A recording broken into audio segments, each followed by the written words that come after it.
ക്രൂശിനൊപ്പം കാൽവരിയിലേക്ക് 45-ാം ദിനം. ഒരിക്കൽ ഒരു അപ്പനും മകനും കൂടി പട്ടം പറപ്പിക്കുകയായിരുന്നു.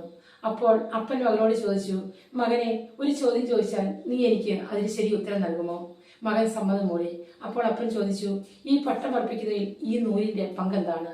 അപ്പോൾ മകൻ പറഞ്ഞ ഉത്തരം ഇങ്ങനെയായിരുന്നു, ഈ പട്ടം പറക്കുന്നതിന് തടസ്സമായി നിൽക്കുന്ന ഒരു വസ്തുവാണ് ഈ നൂല്. അപ്പോൾ അപ്പൻ പറഞ്ഞു, അല്ല മോനെ, ഈ പട്ടം പറക്കുന്നതിന് തടസ്സമായി നിൽക്കുന്ന ഒരു വസ്തുവല്ല, ഈ പട്ടത്തെ സുരക്ഷിതമായി പറക്കുവാൻ സഹായിക്കുന്നതാണ് ഈ നൂൽ. എന്നാൽ മകൻ അത് സമ്മതിച്ചില്ല. പെട്ടെന്ന് അപ്പൻ ഒരു കത്രിക എടുത്തുകൊണ്ട് വന്ന് ആ നൂൽ അറുത്തുവിട്ടു.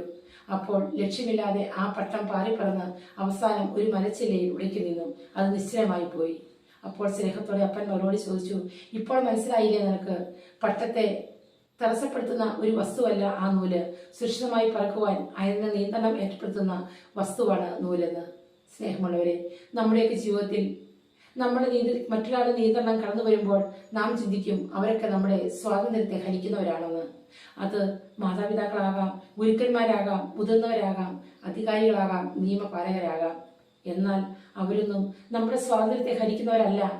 നമ്മുടെ ജീവിതത്തിൽ സുരക്ഷിതം ഏർപ്പെടുത്തുവാൻ വേണ്ടി നിയന്ത്രണം തരുന്നവരാണ് എന്ന തിരിച്ചറിവ് നമുക്ക് ഓരോരുത്തർക്കും ഉണ്ടാകണം. ഈ നോമ്പിന്റെ അനുഗ്രഹീതമായ ഈ നല്ല ദിനങ്ങളിൽ വചനമാകുന്ന നൂലിന്റെ നിയന്ത്രണം ഏറ്റെടുത്തുകൊണ്ട്, ഗുരുക്കന്മാരുടെ സുന്ദരമായ ഉപദേശങ്ങളെ ഏറ്റെടുത്തുകൊണ്ട്, മാതാപിതാക്കളുടെ സ്നേഹശാസ്ത്രങ്ങളുടെ നിയന്ത്രണങ്ങളെ ഏറ്റെടുത്തുകൊണ്ട് ഈ സുന്ദരമായ ലോകത്ത് സുരക്ഷിതമായി ജീവിക്കുവാൻ നമുക്ക് ഓരോരുത്തർക്കും സാധിക്കട്ടെ.